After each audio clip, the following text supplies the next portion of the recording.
Most people can't concentrate for two reasons. One is we're never taught how to concentrate, and second is we don't practice concentration. So how can you do something if you're never taught how to do it? And how can you be good at something if you don't practice it? Parents come up to me all the time and say, Dandapani, how can I teach my children to concentrate? Very easy. You learn to concentrate first.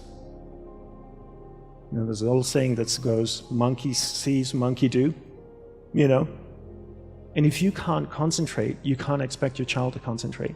And if you don't teach your children how to concentrate, how can they possibly learn how to concentrate? They can't.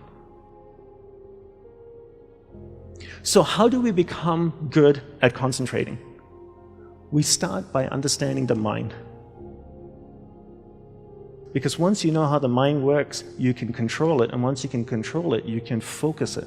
You can't focus or concentrate something you don't understand.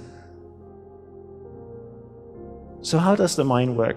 From the monk's perspective, from the monk's experience of the mind, there are two things that you need to understand. One is there's awareness, and one is the mind.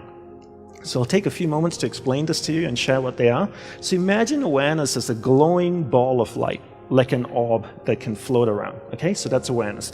Now imagine your mind as a vast space, vast area with many different sections within it. One area of the mind is anger, jealousy, food, sex, happiness, joy, science, art. And this glowing ball of light called awareness can travel within the mind, and it can go to any area of the mind it wants to go to. And when it goes to a particular area of the mind, it lights up that area. When it lights up that area of the mind, you become conscious of it.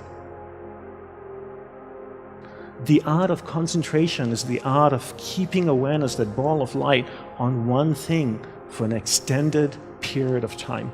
Every time that ball of light drifts away, we bring it back. It drifts away again, we bring it back.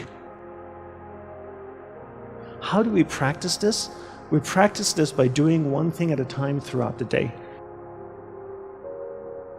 So if you speak to your spouse for 2 hours a day, what a great opportunity to practice concentration. Every time you speak with your child, practice concentration. Give her or him your undivided attention. The more you practice this, the more you become better at concentration. So learn to concentrate by doing one thing at a time. Bring this practice into everything that you do throughout the day. Make it a part of your life. Practice, practice, practice. Keep bringing awareness back and keep it focused on one thing at a time.